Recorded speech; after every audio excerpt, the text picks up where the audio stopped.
Ito na po ang pagproseso. Kumulo na yung kumulo na yung ginger. Oh, ayan. Ayan.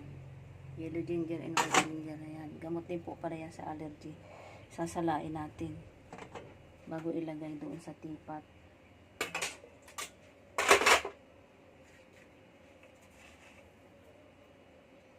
Lagyan ng sugar.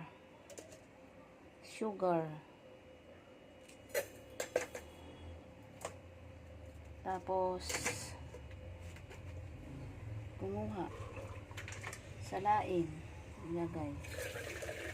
Ayan. Pwede pa po din ulit mga dalawang pakuluan ito. Pwede pang gamitin ulit.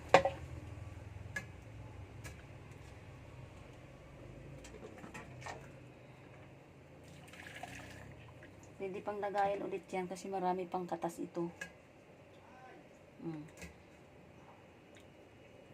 Hindi ibalik ulit yan. Kuha ka lang ng iyong iinumin. Ayan. Tapos lagyan mo ng lime. Lime po kasi ito kalamansi. Galing pa to sa probinsya. Kakatasin nyo dito. Mag-iiba ang kulay nito, kulay dilaw na. Pag nilagyan po ng kalamansi, nagiging kulay juice. Hindi na siya nagiging orange. Kulay dilaw na yung niya. Kulay ng sabaw nung luyang dilaw at luyang puti.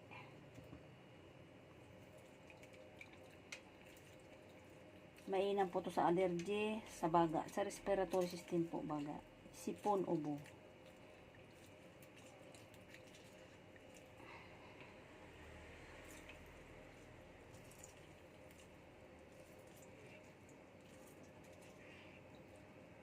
Ayan. Ito na po yun. Tapos ilagay natin dito sa teapot.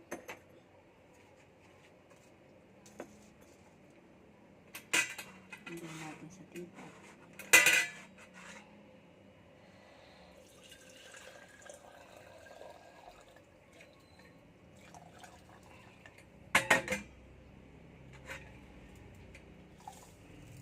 Ayan ako.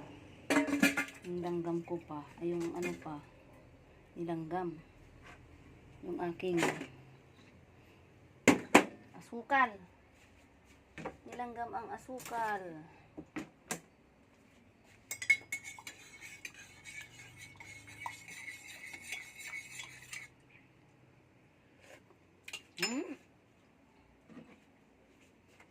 Sarap.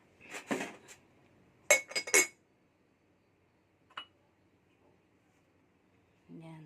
Tapos ilalagay na po dito. Inom na kayo. Nanti. Nainit. Yan. Tingnan nyo po yung kulay. Naging juice. Yan ang kulay niya. Naging kulay juice. Ito na po yung herbal na ginger, yellow and white na nilagyan ng lime. Ito na po yung tea ng yellow, ginger and white ginger. Ito na po yung masarap. Para siyang para siyang juice. Salamat sa panonood. Thank you for watching.